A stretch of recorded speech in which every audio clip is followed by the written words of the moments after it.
Chaque jour, Charles et Carole vous présentent la leçon de l'école du sabbat.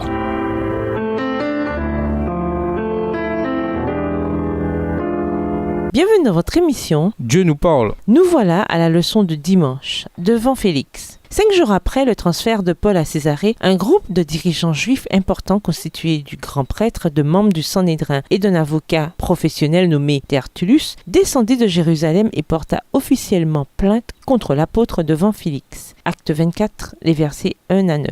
C'est le seul procès des actes dans lequel les accusateurs ont recours au service d'un avocat. Dans son discours, Tertullus tenta une stratégie intéressante pour gagner la faveur du gouverneur. Il était tout simplement faux que, sous Félix, les Juifs avaient connu une longue période de paix. En fait, aucun autre gouverneur n'avait été plus répressif et violent, et cette répression donna lieu à une immense hostilité des Juifs vis-à-vis du joug romain. Avec beaucoup d'ingéniosité, Tertullus se servit de la politique administrative du gouverneur pour le convaincre qu'il parviendrait à la stabilité politique uniquement au moyen d'une répression sévère. Il poursuit en accusant Paul de 3 choses. Premièrement, Paul était un agitateur qui fomentait constamment des troubles parmi les Juifs de tout l'Empire. Acte 24, verset 5. Deuxièmement, c'était le chef de bande des Nazaréens. Acte 24, verset 5. Ce qui faisait du christianisme dans son ensemble un mouvement perturbateur. Et troisièmement, il avait tenté de profaner le temple de Jérusalem. Acte 24, verset 6. Lisons Acte 24, les versets 10 à 19. Comment Paul a-t-il répondu à chacune de ces accusations? Acte 24, les versets 10 à 19.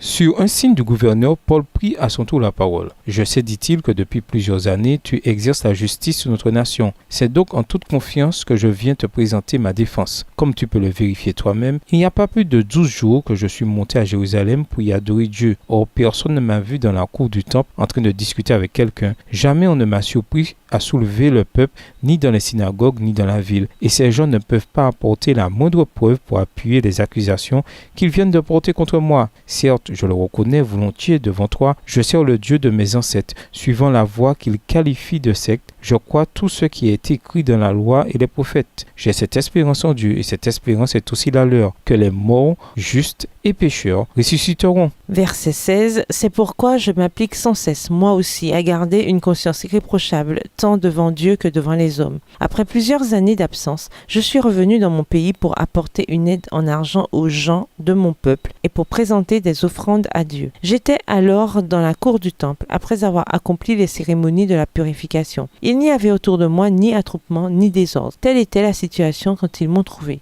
Mais, en fait, ce sont des Juifs de la province d'Asie qui m'ont trouvé, et ce sont eux qui devraient être ici pour soutenir leurs accusations devant toi, s'ils ont quelques reproches à me faire. 2 points supplémentaires soulevés par Paul furent dévastateurs pour l'accusation. Premièrement, l'absence de témoins d'Asie. Acte 24, versets 18 et 19, ce qui rendait potentiellement le procès non valable. Et deuxièmement, le fait que les Juifs sur place ne pouvaient parler que de l'audience de Paul devant le Sanhédrin la semaine précédente. Acte 24, verset 20, et ainsi ils n'avaient aucune raison de l'accuser, mis à part sa croyance en la résurrection des morts, comparé avec Acte 23, verset 6. Félix comprit tout de suite le poids des arguments de Paul, parce qu'il était quelque peu familier du christianisme, sans doute grâce à sa femme Drusille, qui était juive. Le fait est qu'il décida d'ajourner le procès jusqu'à nouvel ordre, acte 24, verset 22. La réaction de Félix, acte 24 et versets 24 à 27, révèle beaucoup de choses sur son caractère. Il remettait tout à plus tard, on pouvait le soudoyer et c'était un opportuniste. Avec quelqu'un comme Félix, Paul avait peu de chances de bénéficier d'une audience équitable. Lisez acte 24, verset 16.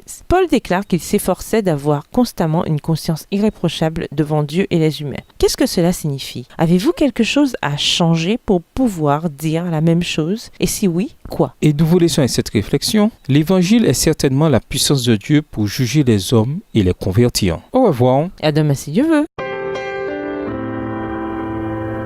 Dieu nous parle. Chaque jour, Charles et Carole vous présentent la leçon de l'école du sabbat.